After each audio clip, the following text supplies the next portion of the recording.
En la palabra de Dios se utiliza mucho las figuras, los símbolos. Y vamos a hablar de los pies, porque con los pies justamente tenemos, valga la redundancia, tenemos los pies en la tierra, con los pies nos movilizamos y vamos, y caminamos en un sentido.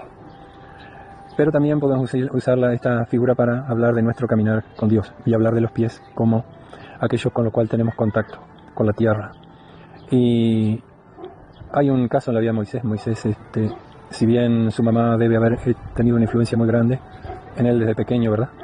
Porque fue criado hasta que era un niño, ¿verdad? Que tenía uso de la razón, y luego fue enviado entonces para seguir su vida en la corte, ¿verdad? Con acceso entonces a toda la sabiduría, a toda la enseñanza, a toda la educación de los egipcios, que era una superpotencia, que conocían de mucho de ciencias, de astronomía, de arquitectura, de letras, de pintura, pero también estaba minada esa cultura por la idolatría, ¿verdad? Y por la magia, por la superstición. Todo eso estaba mezclado allí en el pensamiento de su gente.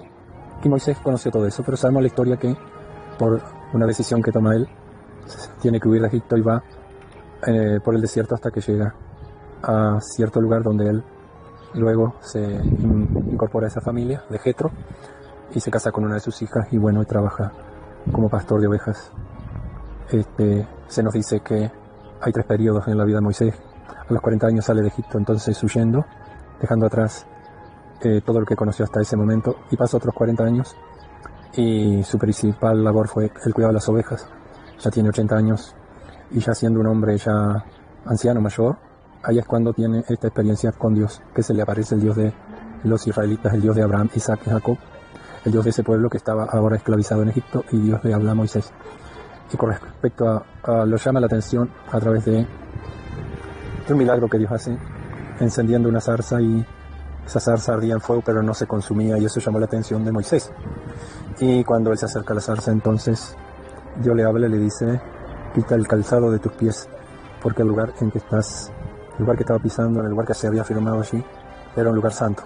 ¿Por qué era santo el lugar? Porque estaba manifestándose el santo de los santos. Allí estaba la presencia de Dios, allí había una manifestación gloriosa de Dios en ese lugar. Se volvió un lugar sagrado porque Dios se manifestó allí, porque Dios vino a ese lugar de una manera especial. Entonces se le dice a Moisés: quita el calzado. Podemos imaginar lo que sentía Moisés en ese momento, escuchar la voz de Dios. Y ahí es cuando Dios lo llama. Él nunca había escuchado hasta ese momento la voz personal de Dios. Su mamá le habría contado las historias de Abraham, Isaac y Jacob, y por qué existía un pueblo especial llamado los hebreos o los israelitas, pero nunca había tenido una experiencia personal con este Dios, que aún a pesar de su edad, Dios lo había traído todo ese camino para que de aquí en más comenzara a caminar con él y sus pies estuvieran también consagrados a su servicio. Es interesante que a otro a quien Dios le dijo las mismas palabras fue podemos decir, su seguidor, su más cercano, su discípulo más cercano, que fue Josué. Josué aprendió caminando con Moisés, ¿verdad? Tuvo esa bendición. En el caso de Moisés no tuvo a nadie como referente, sino que Dios trató personalmente con él. Pero en el caso de Josué tenía ese referente tremendo, maravilloso, que fue Moisés. Y hay muchas cosas que Josué dio a hacer a Moisés y que luego él las hace también. Pero eso es tema de otra historia, ¿verdad? Pero acá se le aparece, habiendo entrado ya en la tierra que Dios les había prometido a Abraham, Isaac, Jacob, y luego de haber salido por mano poderosa de Dios de Egipto, viendo las maravillas que Dios hizo para sacarlos, ahora ya habían entrado, habían cruzado el Jordán, estaban dentro del territorio y estaban prontos para conquistar la ciudad de Jericó. Y tuvo una visión de un varón con la espada desenvainada y bueno, ¿eres de los nuestros?, le pregunta Josué, o de nuestros adversarios.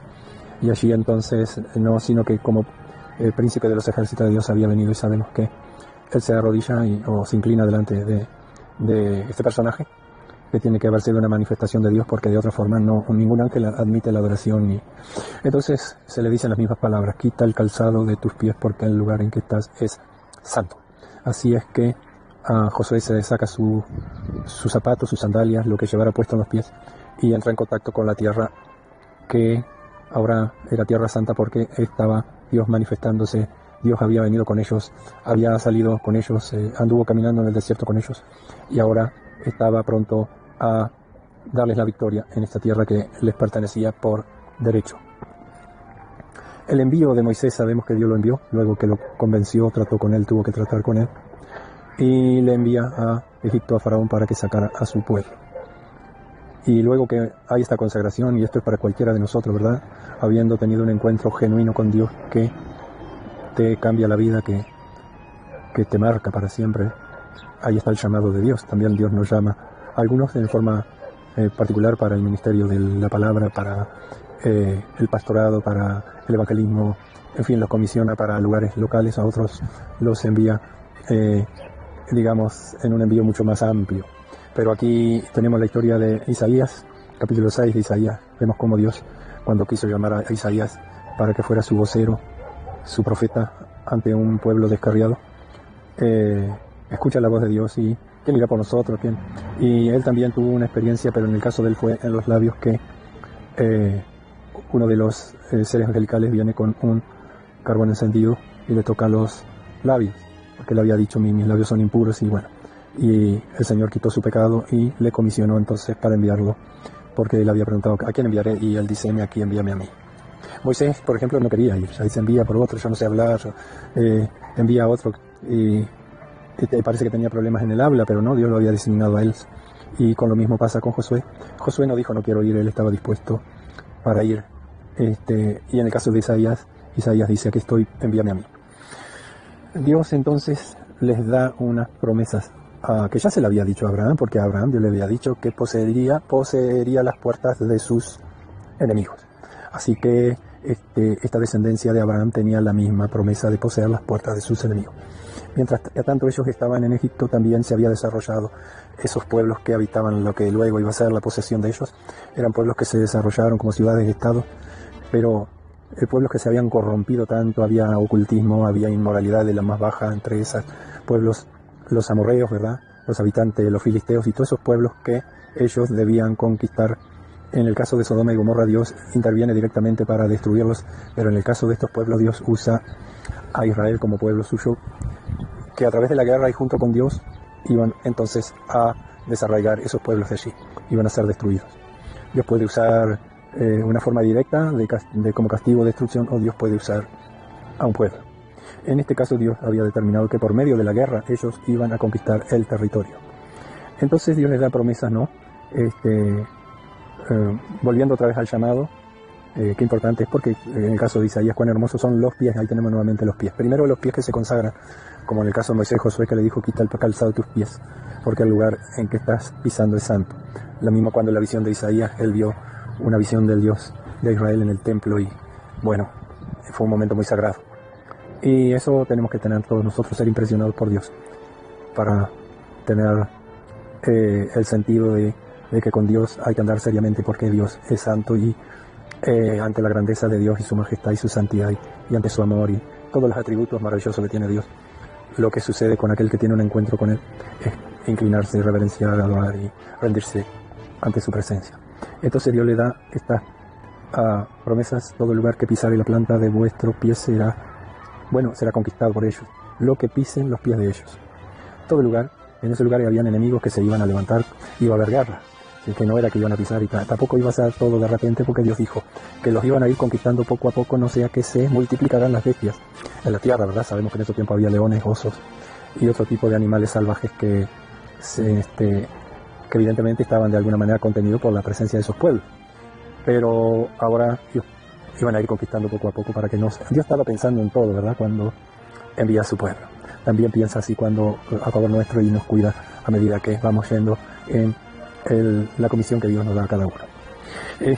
Todo lugar que pise la planta, ahora esas plantas, esos pies que habían pisado la tierra santa, ahora que habían estado en la presencia de Dios, ahora le dice: todo lugar que pisare la planta de vuestro pie será conquistado, ¿verdad? Será vuestro. Y a Josué le dice: yo les he entregado, como se lo dije a Moisés. Interesante, ¿verdad? A medida que fueron conquistando, entonces, como uno lo ve en el libro de Josué, la tierra, y después iba a venir el reparto, por supuesto, de esa tierra entre las 12 familias de Israel. Un ejemplo: en Josué capítulo 10, verso 24, habían estado haciéndole guerra 5 reyes, aliaron para pelear contra los israelitas, pero fueron vencidos totalmente porque Dios había dicho, ¿verdad? Como dicen en los Salmos, Salmo 60 y el Salmo 108, que dice: en Dios haremos proezas y Él hollará a nuestros enemigos. Dios mismo con la planta de su pie iba a hollar los enemigos. En Josué se dice que, capítulo 10, verso 24, que hubo 5 reyes que entonces se lanzaron para hacerle guerra a los israelitas, pero ellos fueron vencidos y 5 de esos reyes se escondieron en una cueva. Entonces cuando después de haber derrotado a esos ejércitos, los generales de Josué sacan a esos reyes y Josué les mandó diciendo que pusieran la planta de sus pies sobre el cuello de esos reyes y les dice: así entonces Dios aplastará a todos vuestros enemigos. Él les mandó entonces pisar sobre los cuellos de ellos simbólicamente, y esos generales pusieron sus pies sobre esos reyes, y así Dios les da la seguridad de la victoria siempre. Siempre que caminaran con Dios, siempre iban a tener la victoria. Entonces, hay un caso, un ejemplo, y es el ejemplo del rey David. David fue un mata gigante, David fue un formidable general del ejército de Dios, y tenía más de 30 valientes que hacían proezas porque Dios estaba con ellos.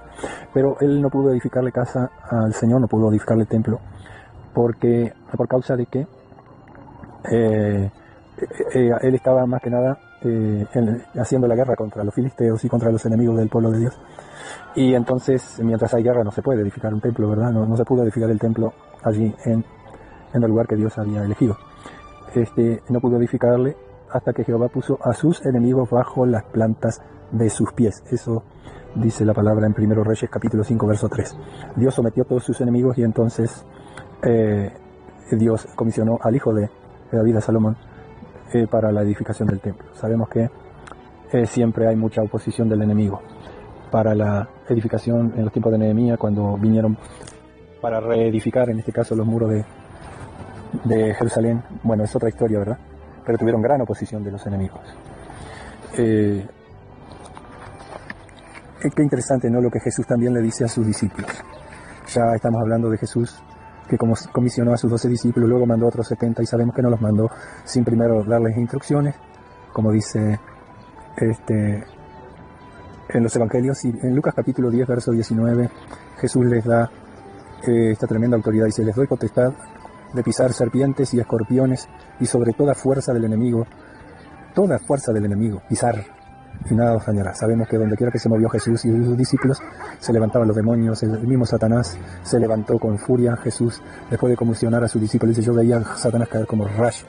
Y sí, las fuerzas de la oscuridad estaban cayendo delante de aquellos hombres llenos del Espíritu, comisionados por Dios con esa autoridad para usar la fuerza contra el enemigo. Pero Dios, primeramente, el Señor les había dado instrucciones, ¿verdad? En el Mateo capítulo 10, el llamado, el envío, la autoridad y las instrucciones. Todo eso conlleva, entonces, luego que uno ha tenido esa experiencia con el Dios verdadero, y que lo lleva a uno a saber que estamos pisando lugar santo, cuando conocemos al Señor, y el privilegio de ser llamados, enviados, recibir las instrucciones y también la autoridad para llevar a cabo ese envío. Entonces, ahí es cuando se dice también en Isaías, y luego lo repite también el apóstol Pablo en el libro de Romanos, que cuán hermosos son los pies de aquellos que son enviados y que anuncian la paz, porque dice Isaías capítulo 52, verso 7, los pies de aquel que trae alegres nuevas, que anuncia la paz, que trae nuevas del bien, que publica salvación, que dice a Sión: tu Dios reina. Esos pies son hermosos, los que llevan la palabra, el evangelio, los que, aunque sea uno a uno, de alguna forma estamos yendo para llevar la palabra del Señor. No se necesita ser pastor, evangelista, no se necesita ser de un ministerio alucinante para tener los pies hermosos, porque cualquiera que lleve la palabra, sus pies van a ser considerados hermosos. Luego, para terminar esto que estamos compartiendo, Romanos capítulo 16, verso 20, hay una tremenda promesa para la iglesia del Señor, y es que el Dios de paz, Romanos capítulo 16, verso 20, el Dios de paz aplastará en breve a Satanás bajo vuestros pies. Porque Jesús ya aplastó la cabeza de la serpiente antigua en la cruz del Calvario, donde despojó principados y potestades, y toda fuerza del enemigo fue destruida, completamente aplastada la cabeza de Satanás, como estaba la promesa ya en el Génesis, que de la descendencia de la mujer aplastaría la cabeza de la serpiente. Sí, así fue con Jesús en la cruz. Él resucitó y vive. Él está Entonces, llamando, enviando, nos enseña, nos da las instrucciones y nos prepara, ¿verdad? Nadie sale de un día al otro con un ministerio, con algo, pero vamos a ser fiel en lo poco y vamos a ver paso a paso cómo Dios conduce nuestros pies en su voluntad, aplastando a los enemigos y siendo pies hermosos, llevando la bendición de Dios.